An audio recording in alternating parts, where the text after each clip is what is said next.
Well, I haven't got a funny intro. What do I say? Oh yeah, this is the start of a series.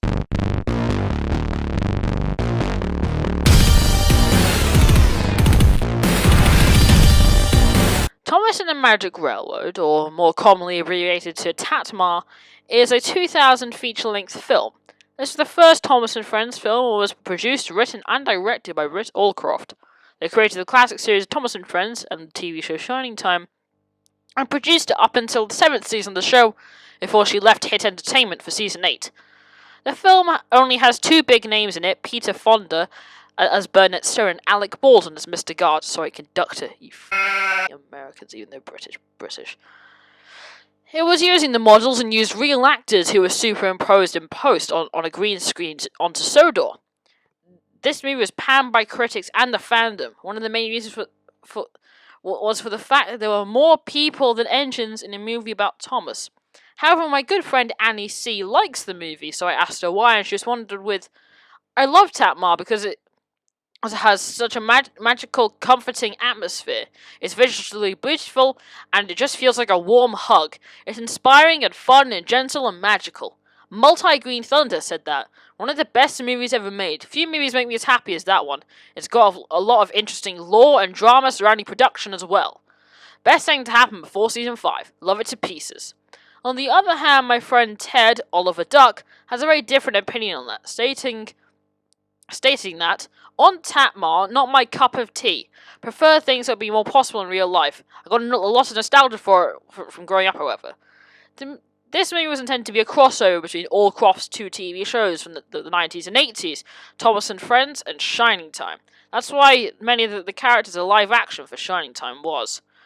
The film flopped at the box office for, as of July 2020, it's only made back $700,000 of its $19 million budget. Not too long ago, the director's cut of the film was leaked online, and Britt Allcroft commanded a manhunt to track down the individual who illegally released this property that these people poured their heart and soul into. Anyway, let's dive into the box office bomb that was Thomas and the Magic Railroad. Oh, by the way, spoilers. Think I'm allergic to grass. The film starts with some narration from Mr. Conductor, played by Alec Baldwin, who introduces us to the Island of Sodor, and Thomas, played by Edward Glenn. He explains how he is late, and some beautiful shots help us transition to the next scene, where Glenn is counting how many seconds Thomas is late by. He gets to 8 before Thomas starts being Thomas. They're soon interrupted by an aggravated Diesel 10. The Diesel 10's back! Oh. Huh? He's never appeared in the show before this. What do you mean he's back? We then go to Shining Time, where we see Mr. Conductor in his short form. We hear a song called This Is Your Shining Time. Place you'll find covered in clover. The magic comes over you, showing up right on time. This is your shining time. We then go back to Sodor, where James is put away at the shed. Diesel 10 arrives and tells him that Diesel will take over. He also mentions trying to find a lost engine. Thomas knows what he's talking about, but James does not, and neither does the audience. We go back to Shining Time, where we meet Patch, played by Cody McCain, and his dog called Mutt. And yes, Patch is a child actor, and no, I can't confirm that when he was in his 20s he did hard drugs. We learn of the character Billy Two Feathers, played by Russell Means, who is the most stereotypical Native American since Peter Pan. He drives the train around the countryside of Shining Time. This man serves no purpose besides giving Patch a map and the exposition machine 9000. We learn of Burnett Stone, played by Peter Fonda, and he owns the engine that causes balance between the Sodor and Shining Time worlds. I think it's not very well explained. We then meet Stacey Jones, played by Dee Conn, who shows Billy a drawing of some kid near some buffers drawn by Burnett Stone. And then go back to Burnett Stone, and we discover that this engine is purple, and her name is Lady. Patch comes along, and we see that the engine in all its glory. He then explains that the Diesel 10 found her and wanted her destroyed, so crashed her. She was then hidden inside Stone's workshop in Muffle Mountain. And then go back to Sodor, where Diesel 10 has made a Mount Rushmore with only him on it. We are then introduced to Splatter and Dodge, or as Diesel calls them, Splodge, who are told to destroy Lady. We then go back to Shining Time. Christ, there's a lot of poor transitions from scene to scene. Where Billy is talking to Mr. Conductor while Mr. Conductor hums the Thomas and Friends theme.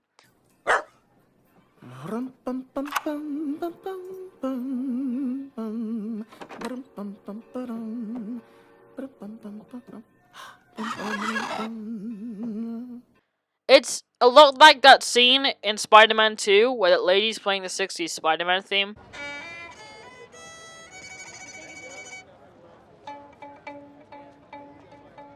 A Spider-Man does whatever a spider can. Spins away. He then talks to Stacy, provides exposition on the fact that gold is the only way to get to and from the island of Sodor from Shining Time, and then leaves. Mott basically tells him and Mr. C not to leave, and then they leave. Sparkle. Mr. C arrives next to Thomas, and there's a lazy bastard, and uses gold dust to get into Thomas instead of walking. They then puff away, and we go to Dieselton singing. No rhyme or reason, just singing. And then go back to Shining Time, where we see an old Burnett, playing with a wooden train. A grown man playing with wooden trains. Doesn't ring a bell.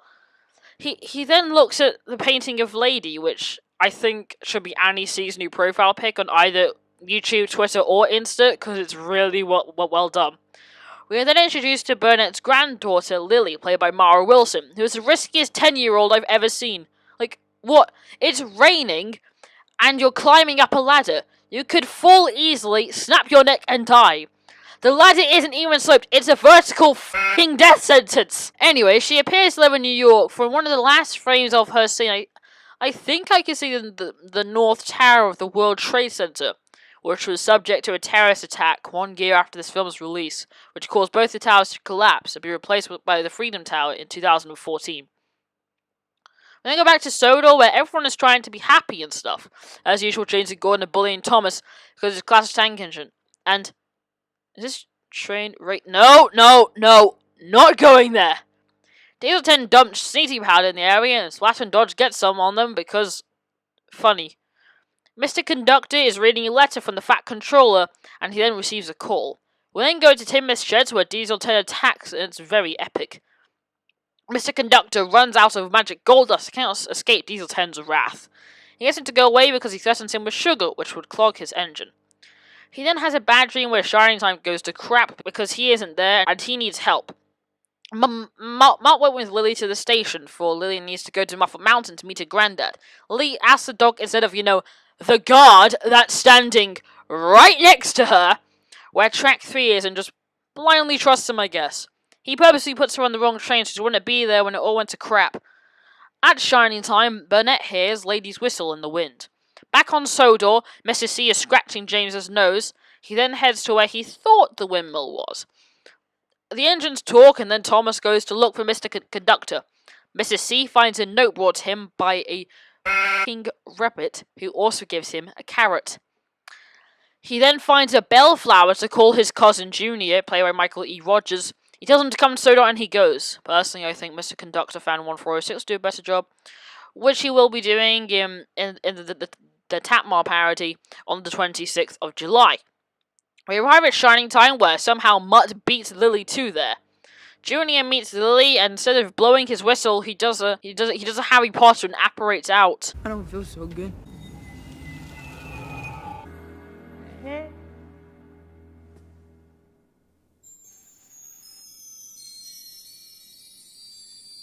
But what is this stuff? It's the really good stuff. It's golden powder. Mrs. C awakes from his slumber after another bad dream. Stacy takes Lily back to Muffle Mountain to Burnett. In the shop before Lady and Burnett start talking, you can see a man on a Harley-Davidson motorbike. This is a cut character, P.T. Boomer. He is one of the main antagonists from the Shining Time show, and was known for his bike skills, with a Z.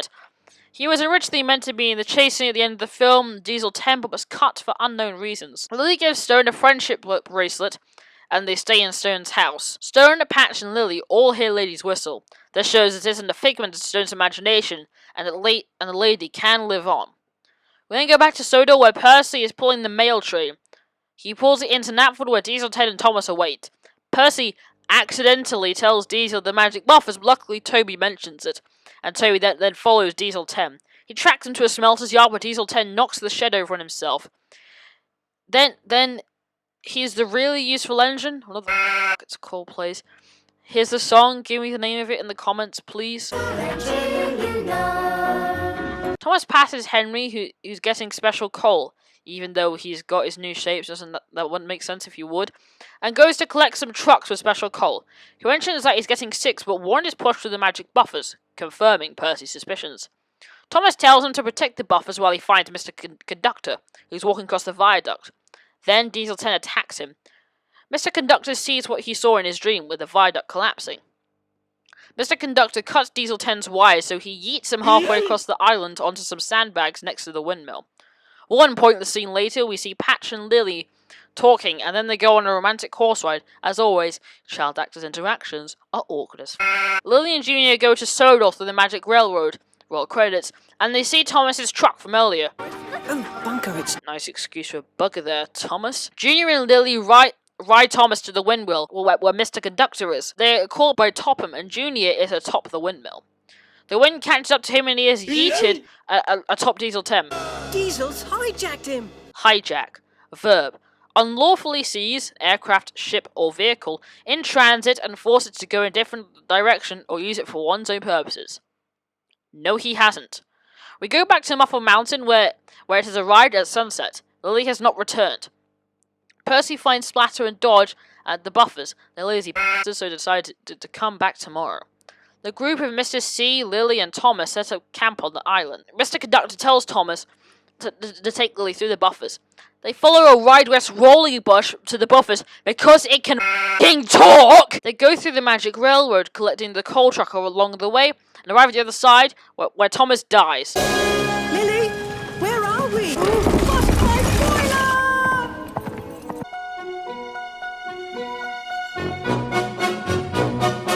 Just kidding, he's alive but nearly fell off a cliff. Lily goes off to find Stone while Thomas dies. Bust my spoiler!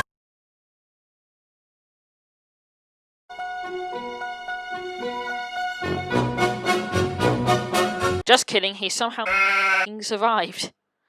The excellent CGI Thomas falls into the Magic Railroad for some reason. Oh, Lily. I'm so glad to see you. Yeah, you look ecstatic.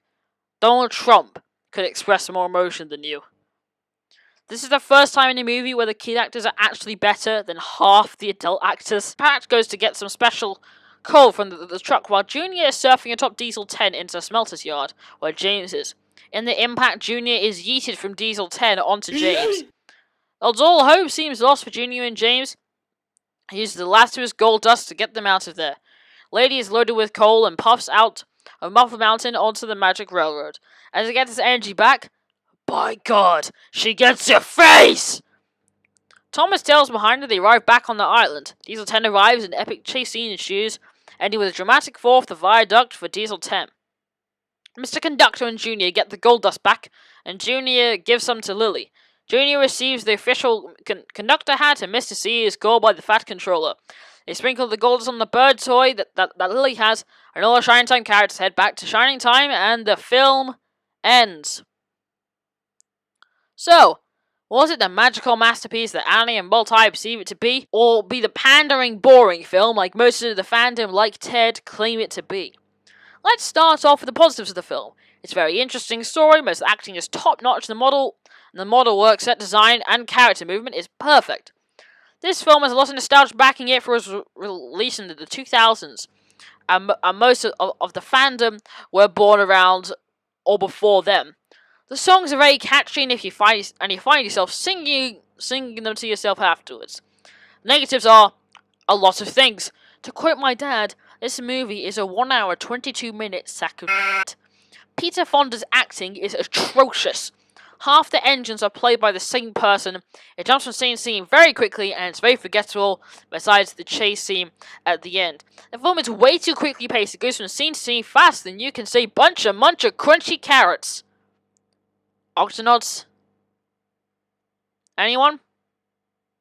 No. So, what's my opinion overall?